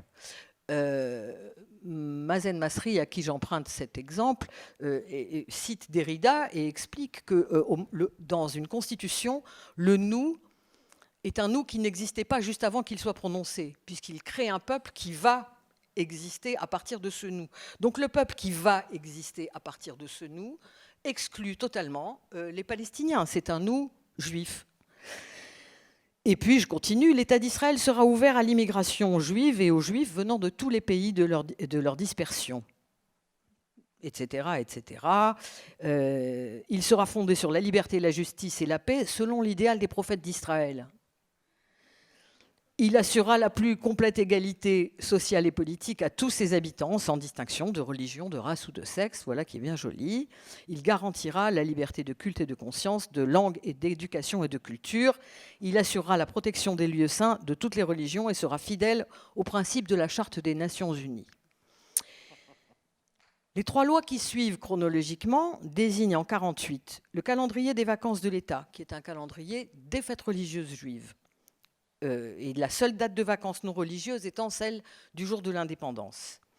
En 1949, il fixe les symboles nationaux de l'État, le drapeau, qui est inspiré du modèle de châle de prière juif, et l'emblème de l'État. J'ai sauté, voilà, il y a une phrase qui a sauté, le candélabre à 7 branches, qui est un des symboles de la religion. Et enfin, la loi de 1949 sur le sceau de l'État qui sera apposé sur tous les documents officiels et qui représente ces 2 emblèmes. C'est ainsi que dès le début, avant même qu'on ait parlé de citoyenneté, ce qui est posé, c'est la nationalité. Et nationalité et citoyenneté seront séparées dans le régime légal afin de réserver la question nationale aux Juifs. On le sait, jusqu'à très récemment, sur les cartes d'identité, on est de citoyenneté israélienne, mais de nationalité juive ou arabe, aujourd'hui chaldéenne, araméenne, on a multiplié druze ou bédouine, etc. Ces lois sont quasiment reprises dans la loi fondamentale de l'État-nation de 2018, quasiment reprises intégralement. La loi du retour, elle, est publiée 2 ans plus tard, en juillet 1950, et étendue en 1970. Alors elle dit qui peut venir, qui peut immigrer, puisqu'il s'agit d'une population coloniale, hein, c'est par immigration que le territoire est peuplé. Qui peut venir? Alors qui peut venir pose la question immédiate de qui est juif. Et donc en 1970, les conditions de cette immigration juive sont élargies aux enfants et petits-enfants d'un juif, à son conjoint et au conjoint d'un enfant ou d'un petit-enfant d'un juif. Et depuis l'année dernière, le conjoint du même sexe d'une personne éligible à la loi du retour et qui ne vit pas en Israël pourra aussi devenir israélien. Tout ça pour vous dire que vous constaterez à travers les descriptions que je ferai que les lois, elles commencent en 1948, mais qu'on a affaire, et Éléonore l'a très bien dit, quand elle parle du continuum de la situation, on a affaire à un système législatif qui ne s'arrête pas de fonctionner et de créer de nouvelles lois jusqu'à aujourd'hui. Il n'y a pas d'interruption. Ça, c'est pour répondre à l'argument sioniste qui est souvent utilisé. Bon, c'était l'époque, c'était la création de l'État, on a été obligé mais depuis on s'est démocratisé. Non, c'est faux. On ne s'est jamais démocratisé, on n'a jamais cessé de fabriquer des lois et encore des lois et encore des lois ségrégatives. Donc, je vais citer Mazen Masri, dont je recommande vraiment le travail, qui est un juriste qui enseigne à l'université d'Oxford, j'ai peur de me tromper là du coup, et qui a écrit en 2017 un livre qui s'appelle « Les dynamiques d'un constitutionnalisme d'exclusion, Israël comme État juif et démocratique », qui n'est pas traduit en français, hein. C'est moi qui ai fait les traductions dont j'avais besoin. Alors on va parler d'abord de la loi de la citoyenneté de 1952, qui donne aux Juifs la citoyenneté par la loi du retour, de manière automatique, et inclut les Juifs résidents nés en Palestine sans condition.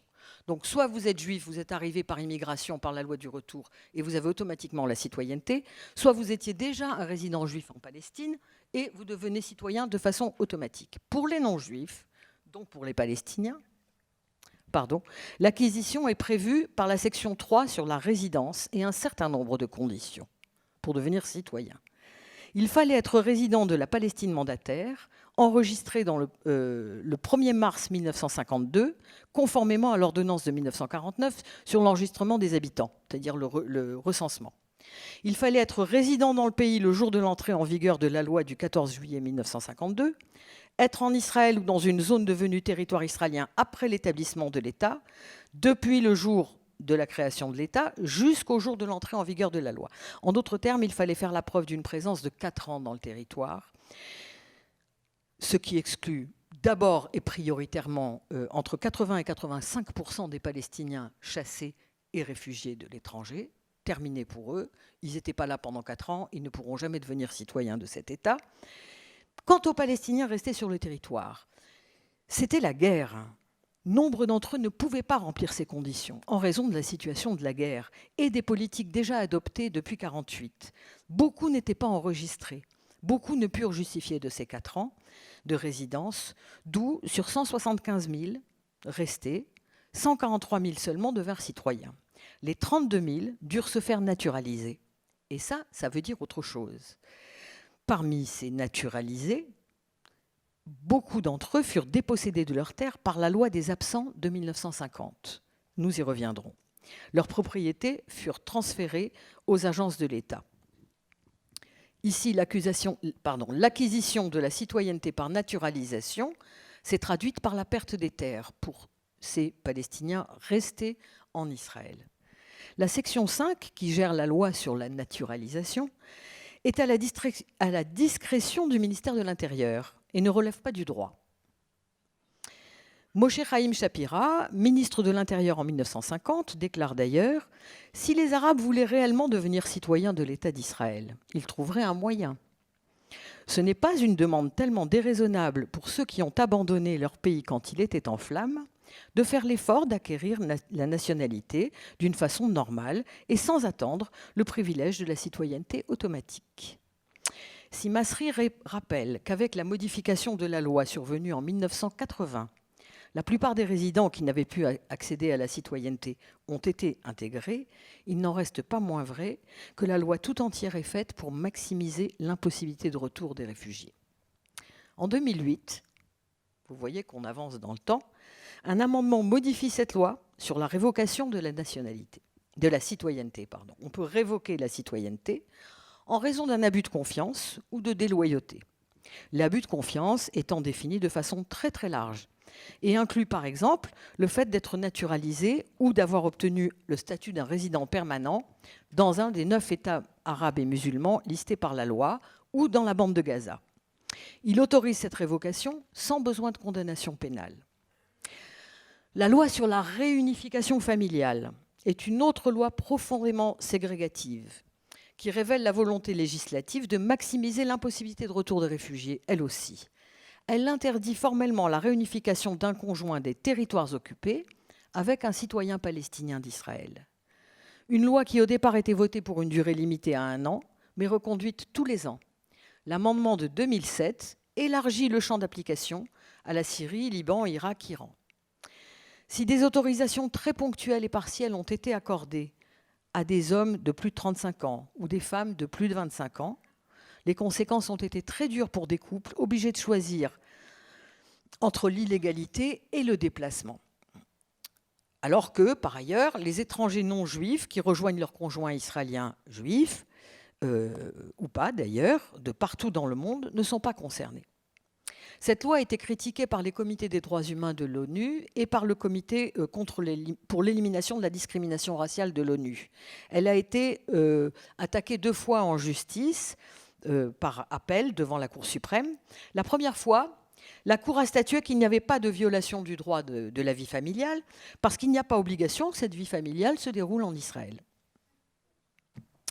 Et la deuxième fois, même raison, et en plus, est rejeté l'argument d'inégalité entre citoyens juifs et palestiniens sous prétexte que la loi vise ceux qui épousent un ennemi. Raison de sécurité. Donc, maintenant, ça va, j'ai du temps encore, 2 secondes. On passe à la filière loi d'appropriation de la terre, qui là aussi est une mine d'or dans les lois discriminantes. Les règlements de sécurité sous état d'urgence, toujours actifs depuis 1945, autorisent un commandement militaire à déclarer une quelconque région de l'État fermée, et donc en interdisent l'entrée à quiconque.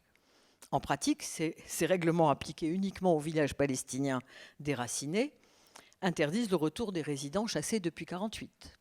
Zone militaire fermée.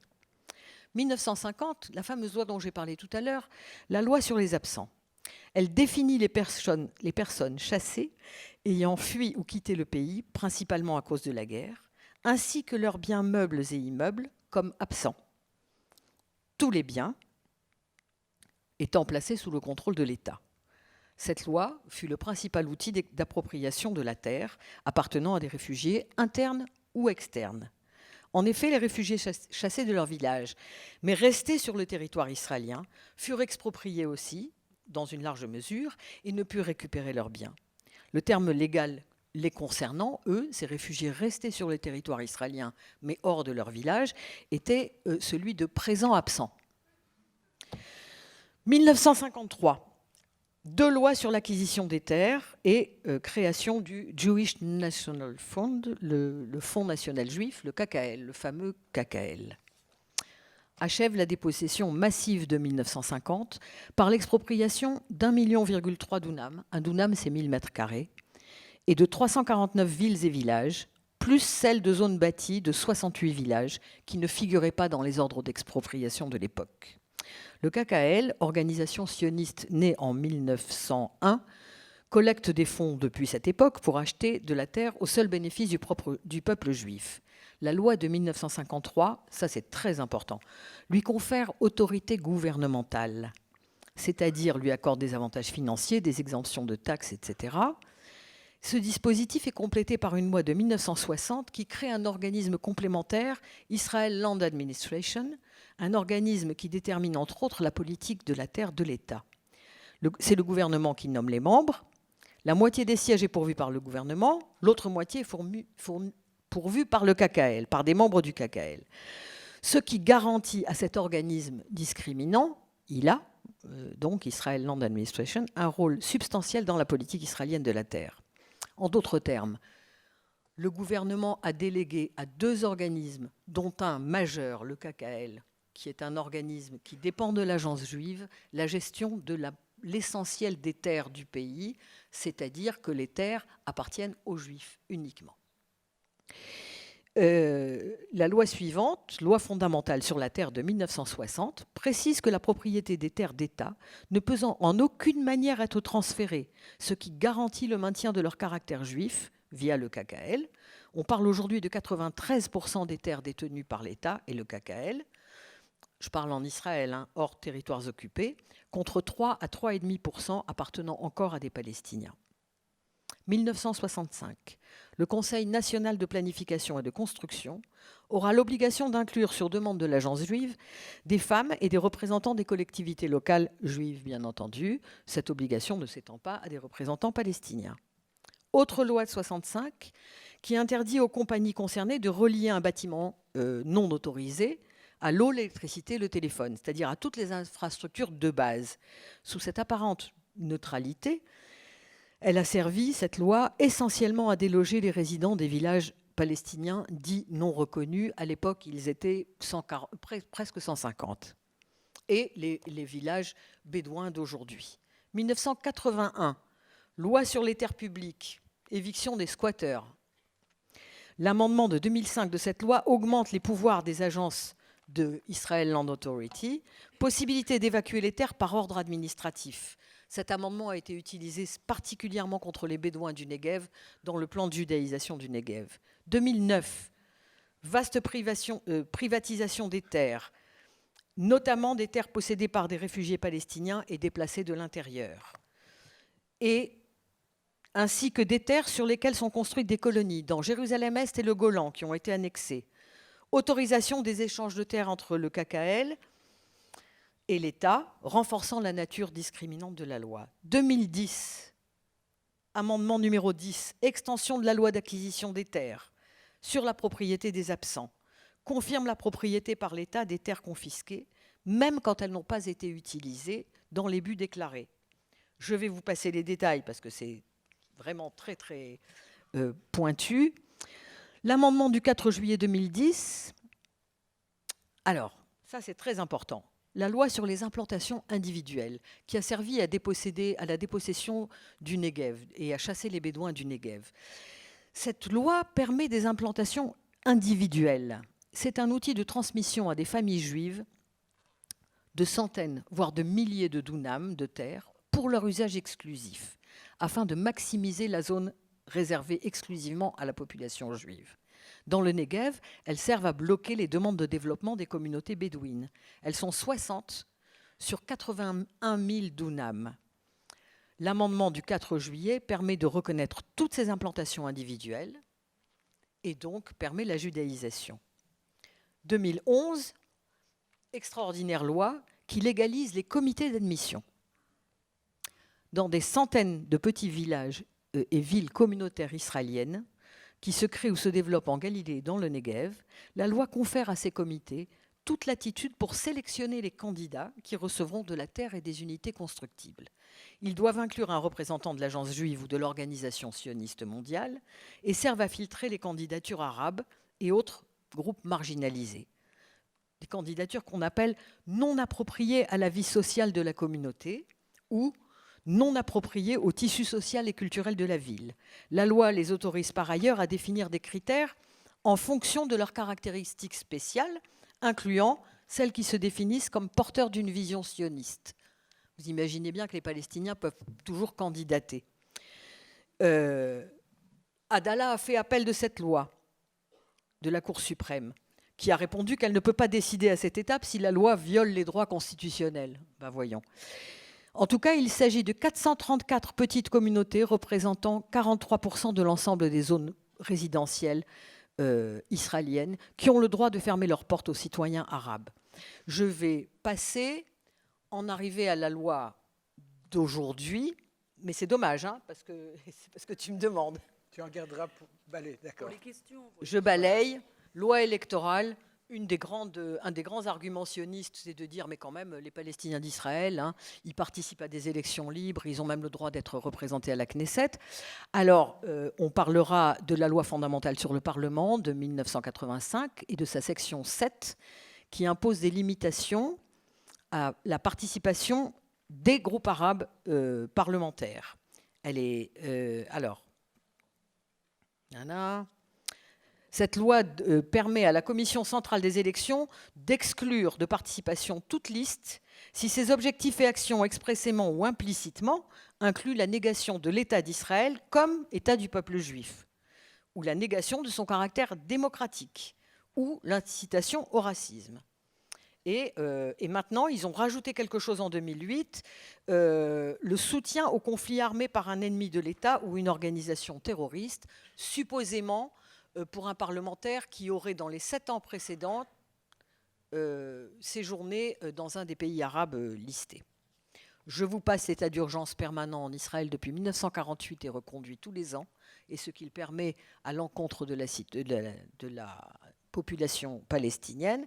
Et j'en arrive à la loi d'aujourd'hui, la dernière loi fondamentale, qui n'est pas une loi comme les autres, déclare Adallah dans son appel à la Cour suprême.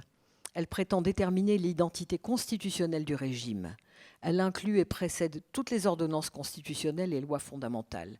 Elle détermine l'identité de la communauté politique qui constitue le lieu de la souveraineté. En d'autres termes, cette loi est une méta-loi qui va affecter toutes les autres lois et comment dire, il y a ce qu'on appelle le principe du démos, c'est-à-dire de qui est le peuple. Vous voyez la boucle est bouclée, on revient à la déclaration d'indépendance. Qui est le peuple ? Cette loi, il y a des mots qui sont absents dedans, le mot palestinien, le mot arabe, le mot minorité, le mot égalité. Elle reprend les symboles de l'État comme étant les symboles de l'État juif. La plupart des constitutions modernes indiquent dans leur préambule une définition de la communauté politique qui inclut les différents groupes ethniques vivant sur son territoire. La constitution sud-africaine, par exemple, indique que l'État est celui de tous ses habitants, noirs et blancs. Celle d'aujourd'hui, je parle évidemment. Cette loi ne définit pas, celle-là, celle de 2018, ne définit pas qui est citoyen, ne fait pas de référence à la population arabe.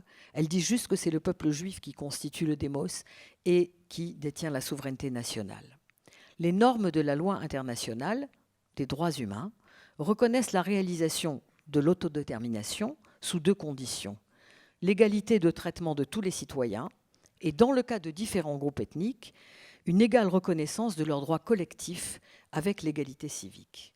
Ces conditions ne sont pas remplies par cette loi qui détermine, contrairement aux autres constitutions, qui détermine qui est à l'intérieur des frontières du pays et qui est étranger et ne bénéficie pas de la constitution du pays.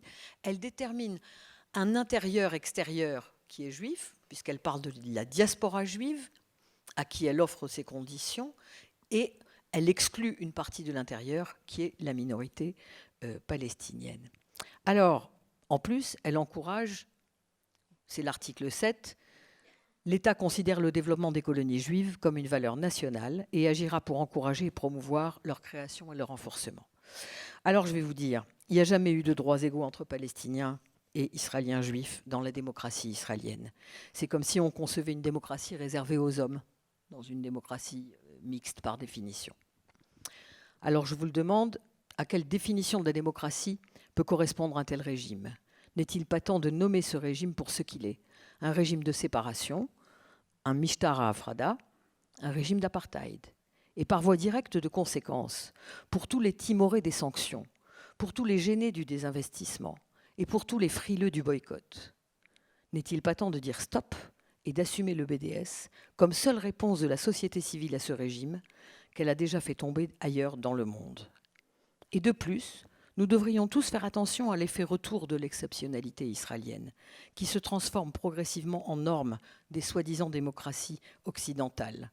Cet effet retour dont parle Aimé Césaire dans son discours sur le colonialisme, et j'en terminerai là, il faudrait d'abord étudier comment la colonisation travaille à déciviliser le colonisateur, à l'abrutir au sens propre du mot, à le dégrader, à le réveiller aux instincts enfouis, à la convoitise, à la violence, à la haine raciale et au relativisme moral.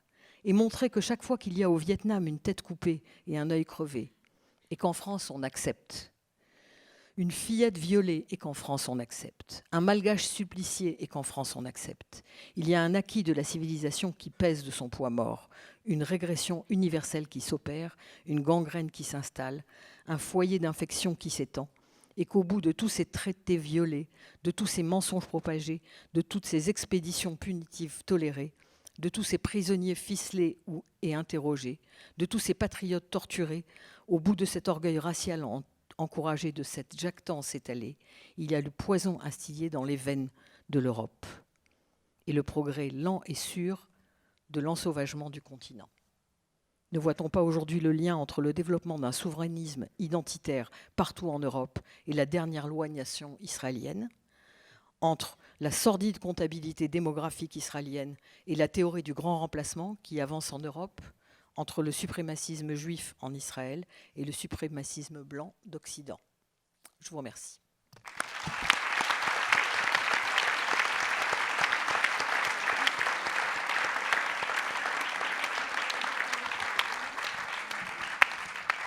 Bon, c'était décapant.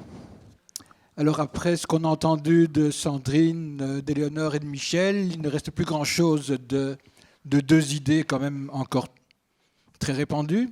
La première, c'est que l'État d'Israël est quand même un État qui nous ressemble et que c'est simplement dommage qu'il ait un gouvernement d'extrême droite, mais qu'à l'époque de Rabin, c'était beaucoup mieux.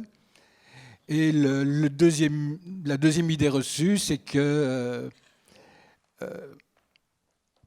ce sont 2 mouvements nationaux égaux, et il faut absolument que l'Europe joue le go-between pour que ces deux, à la suite de beaucoup d'incompréhension et de l'extrême droite, qui est vraiment mauvaise, mais en face, c'est pas mieux, arrivent à se rapprocher. C'est sûr qu'avec cette approche, on a une approche qui est une approche qui très clairement identifie un régime d'oppression et un peuple opprimé. Alors, si vous voulez bien, je vous pose la question, on essaie de rester ensemble jusqu'à 10h30, c'est possible? Parce que maintenant, on va débattre, on va discuter avec la salle. On va discuter de 2 choses et d'une certaine façon. Alors, les 2 choses dont on va discuter, La première, c'est... C'est juste pas possible, à 10h on rend la salle aux techniciens. Oh là là. Alors je ne sais pas comment on va faire. Comment on fait, Cédric, pour le quart d'heure qui nous reste? Bah, écoutez, est-ce que si quelqu'un veut prendre la parole, poser une question, je vous propose de descendre au micro qui est là, comme ça on vous identifie bien, comme ça on structure le débat et on termine par 10 minutes de prise de parole de la salle. Ok. Et une petite conclusion. Voilà. Donc si vous voulez parler, descendez. Comme ça tout le monde vous voit. Oui, venez. On ne se tord pas le cou. Et vous pouvez aussi intervenir, si vous voulez, sur qu'est-ce qu'on fait après ça. Michel Sibony, c'est pour ça aussi qu'on l'a mise à la fin, a ouvert la porte du BDS, la campagne boycott des investissements sanctions. Normalement, avec ce que vous avez entendu, vous devriez avoir envie de faire quelque chose. Hein, Est-ce que je peux me permettre de rajouter ? Le boycott a été lancé par les Palestiniens en 1918. En fait, il n'a rien de récent. Quand les Palestiniens se sont rendus compte qu'ils étaient le dindon de la farce, ils ont constitué ce qu'on a appelé les comités islamo-chrétiens. Quand ils ont compris que, en fait, l'objectif des sionistes, c'était pas de coopérer, de collaborer, mais d'éliminer toute présence palestinienne, y compris au niveau des commerces et du travail. Et que dès lors qu'un juif prenait une entreprise en Palestine, il virait les chrétiens et les musulmans systématiquement pour les remplacer par des juifs. Ils ont donc commencé le boycott. Et notamment, ils ont boycotté à un moment donné l'électricité, parce que l'électricité avait été rachetée grâce au soutien des Britanniques par un entrepreneur juif. Les moulins de Paris qui fabriquaient la farine a été racheté par des juifs. Et donc, ça a été le début du boycott. Je le dis parce que souvent, c'est pas connu. Voilà, c'est Mariam Benayad, journaliste, qui va prendre le parole. Je crois que ceux qui étaient au débat d'hier soir m'ont reconnu, puisque je l'ai modéré, donc ça fait un peu bizarre de me retrouver de l'autre côté. Tout d'abord, je voulais vous remercier toutes les trois, aussi Henri, effectivement, toutes les trois, parce que c'est vrai que c'est assez rafraîchissant de voir des femmes qui traitent de la question, et vous remercier pour votre engagement et votre combativité.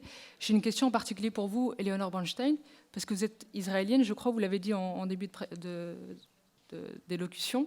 J'ai une double question. En fait, tout d'abord, comment votre militantisme est perçu au sein de la société israélienne, puisque vous avez parlé des pressions de la part des autorités, mais comment est-ce que vous êtes perçu par vos concitoyens? Est-ce que vous êtes un peu la traîtresse un peu fofolle qui parle un peu d'un idéal qu'on ne pourra jamais avoir, ou est-ce que on pourrait se dire que c'est finalement la voie de la sagesse qui pourrait être suivie à court ou à long terme? Je sais que c'est un peu utopique ce que j'ai aussi, mais la question peut être posée. Et puis, on a évoqué le BDS, boycott des investissements sanctions, et en particulier peut-être le boycott académique.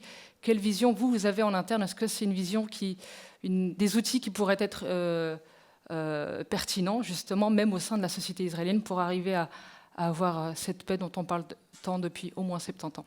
Merci. Comme de l'intérieur aussi. Est-ce que quelqu'un d'autre veut prendre la parole? Ce sera le seul tour de parole, donc vraiment, dénoncez-vous. Et Simon Moutquin de la BP quand même. Alors à toi, vas-y.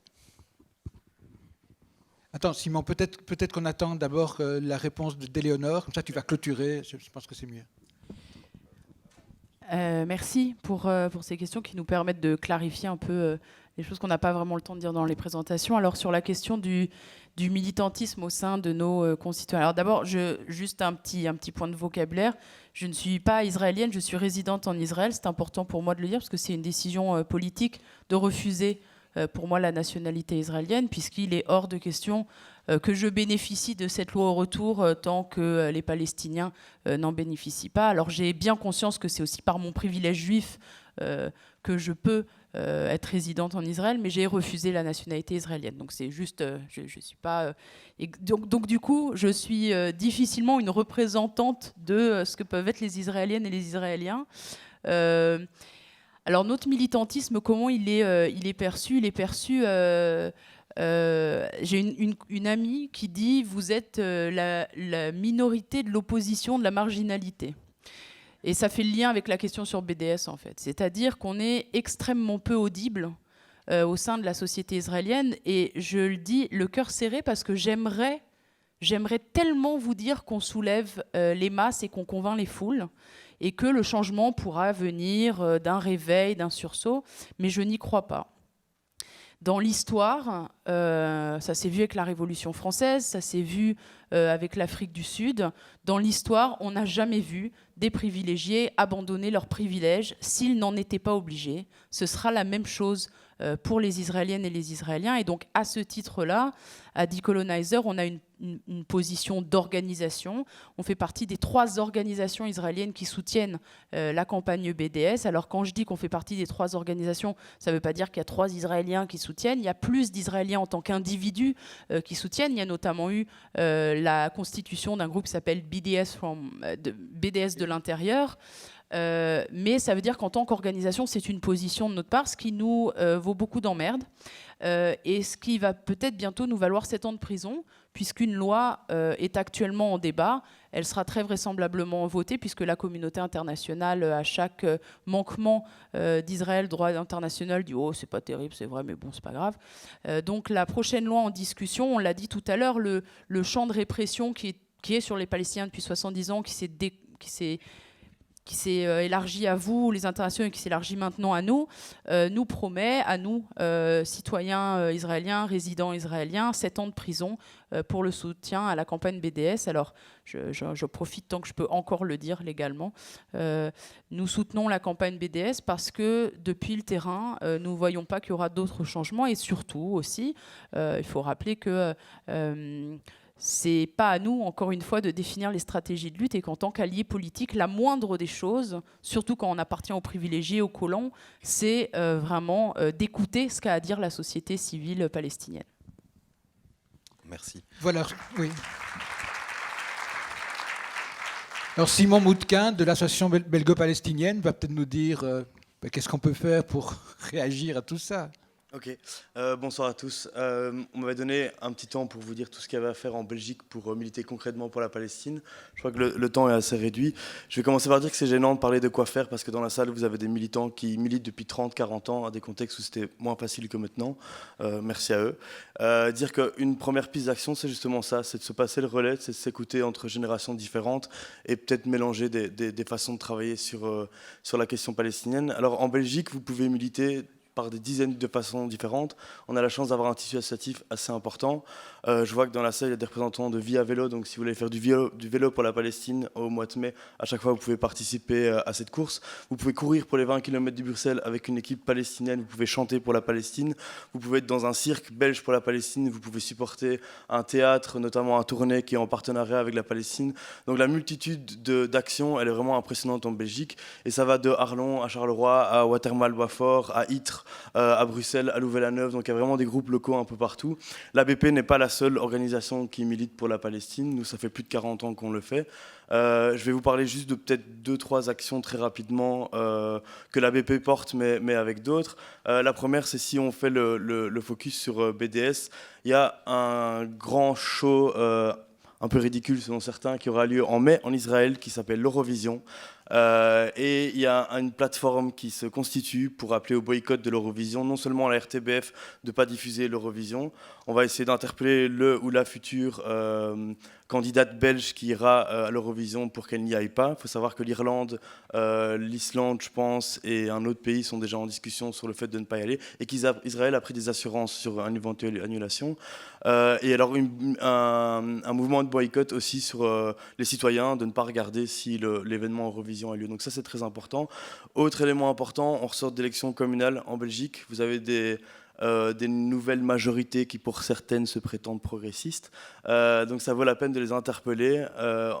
On n'a pas un gouvernement fédéral les plus optimistes ou les plus actifs sur la Palestine, donc ça vaut la peine d'agir au niveau communal. Et qu'est-ce que c'est ? C'est appeler par exemple vos communes à ne plus avoir de partenariat économique avec Israël, ne plus avoir de patates israéliennes dans vos cantines, ne plus avoir G4S comme Molenbeek l'a fait, a fait un excellent travail sur G4S entre opposition et majorité, ce qui est assez intéressant.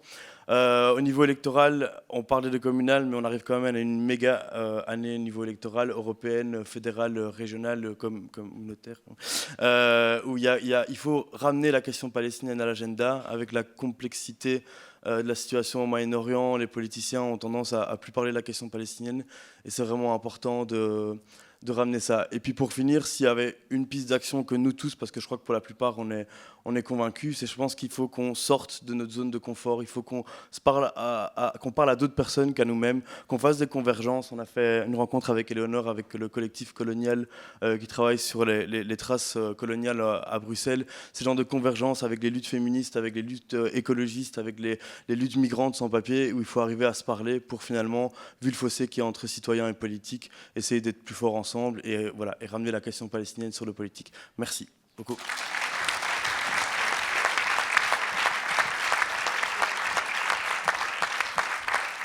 On a encore droit à 3 minutes à la tribune. Vous en voulez une chacune? Michel?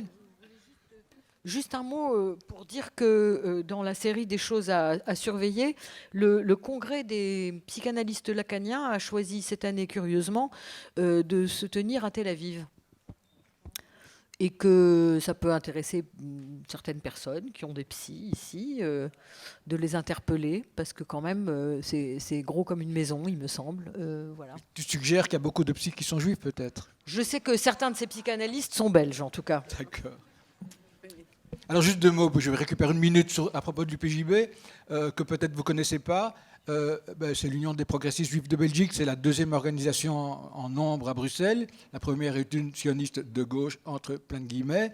Un truc qu'on a fait au moment où la Knesset a voté cette fameuse loi État-nation du peuple juif, on a publié un texte en disant on n'est pas concerné. Hein, voilà. Pourtant, on se considère comme juif, on est tout à fait à l'aise avec cette définition, mais de cette nation-là, on ne fait pas partie.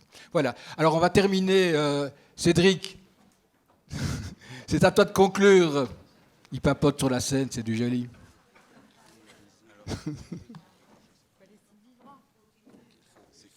Bon, ben, qu'est-ce que je vais raconter là? Non, attends, je suis interpellé par quelqu'un qui ne veut pas prendre la parole lui-même, mais que je remercie quand même de cette information. Donc le 7 novembre, il y a une conférence qui est organisée, c'est où?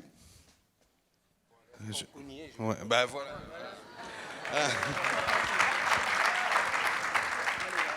J'ai évité pour ne pas déplacer le débat à côté. Présentez-vous. Je ne veux pas me présenter. Je le présenterai après. Je me connaissent, mais c'est pas grave. Je m'appelle Adèle. Alors parlons de BDS. Je pense qu'il faut être vigilant parce que c'est un mouvement de résistance pacifique organisé par les citoyens et que l'autre côté mène quand même une guerre à tous les francs, sur tous les francs sur ce BDS. Le 6 et le 7 novembre, les organisations European Jewish Association organise une conférence ici à Bruxelles dont l'objectif sera de pénaliser, criminaliser le PDS. Je pense qu'une des actions que vous pouvez faire, c'est de garder un œil sur cette conférence, éventuellement essayer de défendre la liberté d'expression et la liberté d'opinion. Merci.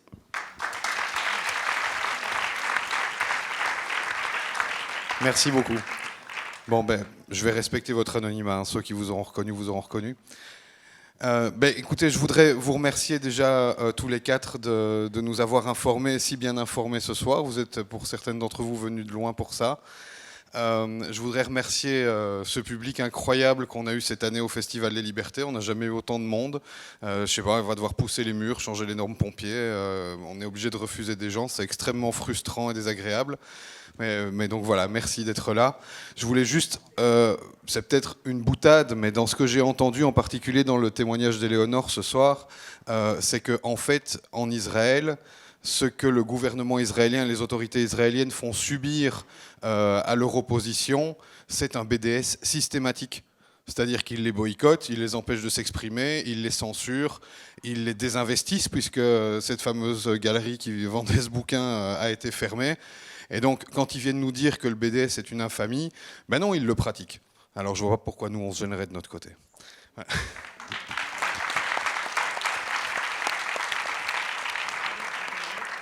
Maintenant, au nom du Festival des Libertés, je vous suggère qu'après ces informations lourdes et qui nous portent à continuer à mener ce combat pour plus de justice et d'égalité, on prenne quand même un bon moment pour faire la fête, et ça se passe maintenant au foyer, au bar. Il y a un concert et il y a de quoi s'amuser encore très tard ce soir.